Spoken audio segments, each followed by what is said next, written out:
احباب ذی وقار، کبھی کبھار انسان کی زندگی میں ایک لمحہ ایسا بھی آتا ہے کہ جس میں وہ اپنا دل کسی دوسرے کو دے دیتا ہے۔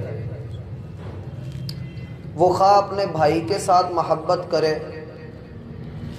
یا اپنے کسی عزیز رشتہ دار کے ساتھ محبت کرے یا دنیا کے کسی بھی انسان کے نام اپنے دل کی دھڑکنیں کر دے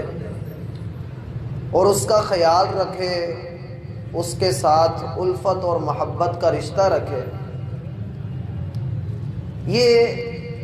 فطری طور پر ایسا معاملہ ہے جسے اللہ رب العالمین نے ہمارے دلوں میں ڈال دیا ہے۔ اسلام کسی کی محبت سے انکار نہیں کرتا، لیکن اسلام یہ ضرور کہتا ہے کہ آپ کی محبت کو رب کے دین کی لگام ڈلی ہوئی ہونی چاہیے، اور اپنی محبت کو ان رستوں پر چلائیے جو رستے سیدھے جنت کی طرف جاتے ہیں۔ بسا اوقات ایسا بھی ہوتا ہے کہ انسان کو ایک چیز بھلی نظر آ رہی ہے، اچھی لگ رہی ہے، نظر کو وہ مقبول ہے اور آنکھوں کا نور ہے، بندے کے سینے کی ٹھنڈک ہے، لیکن اللہ الرحمن جو بندے پر سب سے بڑھ کر رحمت فرمانے والے ہیں، اللہ رب العالمین کے ہاں اس کی حکمت، اس کا علم، اس میں یہ لکھا ہوا ہے کہ یہ شے، یہ چیز یہ بندے کے لیے بہتر نہیں ہے۔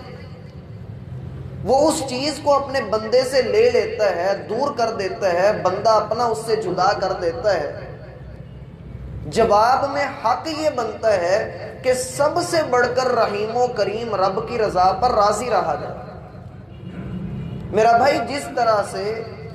ہم ڈاکٹر کے پاس جاتے ہیں اور وہ ہمیں ہمارے من پسند کھانوں سے منع کر دیتا ہے، ہمیں پرہیز بتاتا ہے کہ وہ ہماری صحت کے لیے، ہمارے علاج کے لیے بہتر ہے، اگر ہم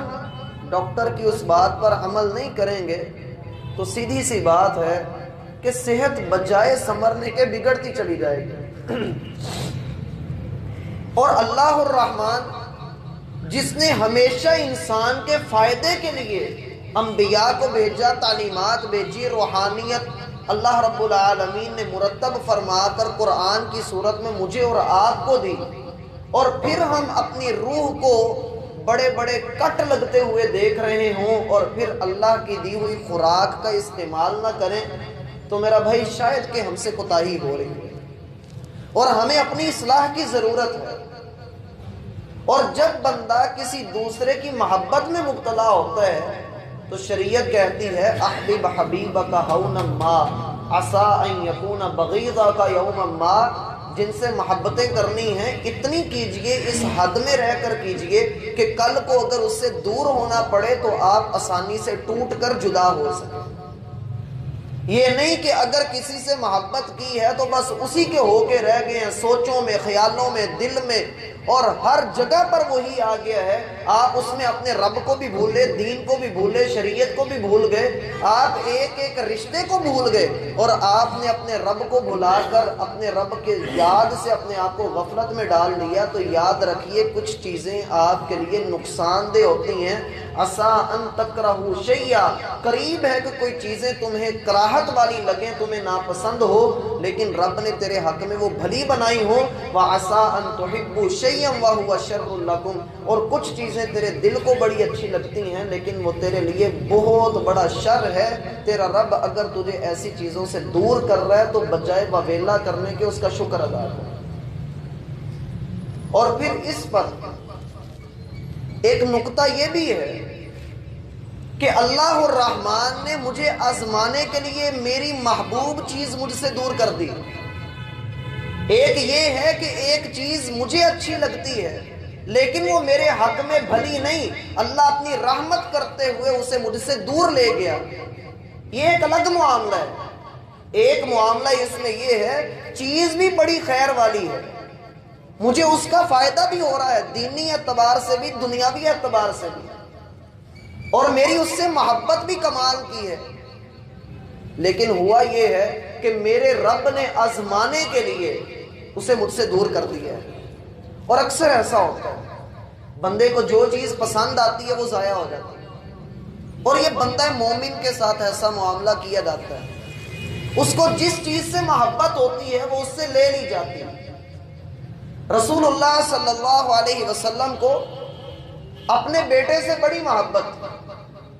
ابراہیم رضی اللہ عنہ اپنے بیٹے سے بڑی محبت، اور ہماری کیفیت حالت یہ ہے کہ اگر روٹی پکاتے ہوئے اس کے اوپر کوئی نام ظاہر ہو جائے نا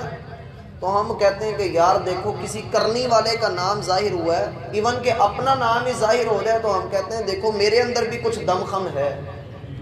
بادلوں کی کوئی شبیہ بن جائے تو ہم کہتے ہیں دیکھو ہمارے پیر صاحب کتنے اعلیٰ کرنی والے ہیں۔ کوئی نام لکھا جائے بادلوں میں، ہم اپنی شکل سے اس کو بنا کر ہم اپنے لیے بڑے بڑے رستے کھول لیتے ہیں۔ ادھر شریعت کا ایک معاملہ دیکھیے کہ محمد الرسول اللہ صلی اللہ علیہ وسلم کے بیٹے کی وفات ہوئی ہے، اور آقا علیہ السلام کے بیٹے کی وفات پہ سورج گرہن لگ گیا، اور لوگوں نے کہا کہ آج سید زادہ فوت ہوا ہے، ایک بڑی وفات ہوئی ہے، نبی کا بیٹا فوت ہوا ہے، اس لیے سورج کو بھی گرہن لگ گیا۔ کوئی ہمارے جیسا ہوتا نا تو 20 مرتبہ کہتا کہ ہاں میں بڑا کرنی والا ہوں اس لیے ایسا ہوا ہے، سورج بھی میرے غم میں غم منا رہا ہے۔ لیکن محمد الرسول اللہ صلی اللہ علیہ وسلم نے جب دیکھا کہ بات عقیدے پر آ رہی ہے، آپ نے کہا ان الشمس والقمر آیتان من آیات اللہ، لوگوں یہ سورج اور چاند اللہ کی نشانیوں میں سے 2 نشانیاں ہیں، لا ينکسفان لموت احد ولا لحیاتہ، نہ یہ کسی کی موت نہ کسی کی زندگی کی وجہ سے ان کو نہ گرہن لگتا ہے، نہ یہ بے نور ہوتے ہیں، نہ موت کا اس پہ کوئی اثر ہے، نہ کسی کے پیدا ہونے کا اس کے اوپر کوئی اثر ہے، یہ محمد الرسول اللہ کے رب کی نشانیاں ہیں۔ اور آپ کا صبر، آپ کا محبوب بیٹا آپ کے ہاتھوں سے لے لیا گیا، اور آقا علیہ السلام فرماتے ہیں ان العین تدمع، میری آنکھیں بہہ رہی ہیں، والقلب یحزن، میرا دل بڑا غمگین ہے، وَإِنَّا بِفِرَاقِكَ يَا إِبْرَاهِيمُ لَمَحْزُونُونَ، اے ابراہیم تیری فرقت میں، تیری جدائی میں ہم بڑے غمگین ہیں۔ اللہ الرحمن بندے کو آزماتا ہے، اور جب بندہ اللہ کی دی ہوئی آزمائش میں پورا اترتا ہے تو پھر رسول اللہ صلی اللہ علیہ وسلم کا ایک فرمان صبر کے حوالے سے کہ جب بندہ اللہ رب العالمین کی دی ہوئی آزمائش میں راضی ہو جائے، اللہ کے رسول صلی اللہ علیہ وسلم فرماتے ہیں حدیث قدسی ہے، حدیث قدسی وہ ہوتی ہے کہ جس میں رسول اللہ صلی اللہ علیہ وسلم اللہ کی طرف نسبت کر کے کوئی بات کہے کہ اللہ یہ فرماتا ہے، اور اللہ کیا فرماتا ہے؟ ما لعبد المؤمن،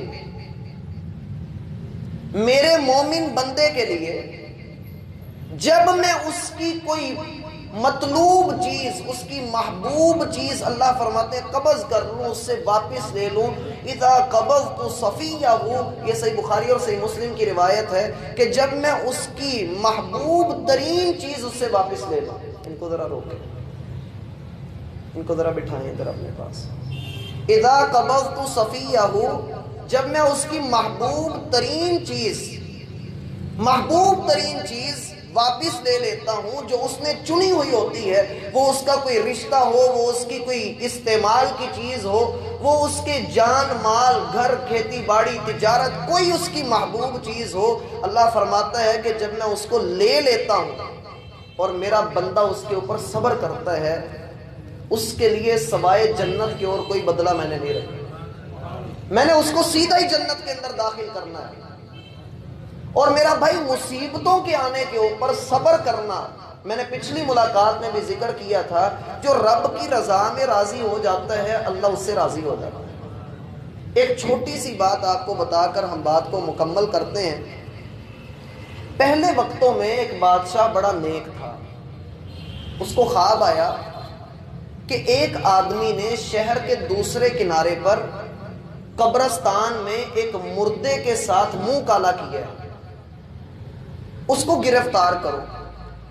اور اپنا وزیر بنا لو اس کو۔ بادشاہ کو خواب میں یہ دکھایا گیا۔ بادشاہ وجہ پوچھنے لگا تو خواب ٹوٹ گیا، اسے جاگ گئی، اس نے فوراً سپاہی بھیجے اور کہا جا کر اس فلاں جگہ جاؤ، بندہ ہوگا اس کو پکڑ کے لے آؤ۔ اب سپاہی اس جگہ پر پہنچے تو دیکھا کہ وہ بندہ وہاں موجود ہے۔ سپاہی کو دیکھ کر وہ گھبرا گیا۔ سپاہی کہتا گھبراؤ نہیں، تم بادشاہ کے مہمان ہو۔ اس کو لے کر وہ بادشاہ کے پاس آیا۔ بادشاہ نے کہا بھائی تم آج سے میرے وزیر ہو۔ وہ بندہ بڑا خوش ہوا۔ اگلی رات جب بادشاہ سویا تو اس کو پھر وہی خواب آیا۔ اب بادشاہ پوچھتا ہے کہ مجھے اس کی وجہ بھی بتائی جائے۔ تو وجہ بتانے والے نے وجہ یہ بتائی کہ اس بندے نے بدترین گناہ کا ارتکاب کیا۔ اب اللہ رب العالمین نے اسے تیرا وزیر بنا دیا ہے کہ یہ مزید عیش اور عشرت کی زندگی گزارے، یہ بھول جائے کہ اس نے کوئی غلط کام کیا ہے۔ گناہ کے بعد اللہ نے اس کے لیے دنیا کھول دی ہے، یہ یہی سمجھے کہ میرے گناہ کا کسی کو نہیں پتا، یہ عیش میں ڈوبے گا، اسے توبہ کی توفیق نہیں ملے گی، اسی حال میں رب سے ملے گا اور پھر رب اس کو بدترین عذاب کے اندر مبتلا کرے گا۔ گناہ کے بعد بندے کے لیے دنیا کا کھل جانا یہ کوئی خیر کی علامت نہیں ہوتی۔ بندے کو اللہ سے ڈر جانا چاہیے۔ میں کر بھی گناہ رہا ہوں اور میرے اوپر جو ہے دنیا کی خوشحالیاں آ رہی ہیں، تو میرا بھائی دنیا کے اندر رہتے ہوئے اپنی اصلاح کیجئے، ہر وقت کیجئے اور کبھی بھی اپنے آپ سے بے پرواہ نہ ہوئے۔ سب سے بڑھ کر اپنی پرواہ کرنی چاہیے کہ کہیں میں جہنم میں نہ گر جاؤں۔ اللہ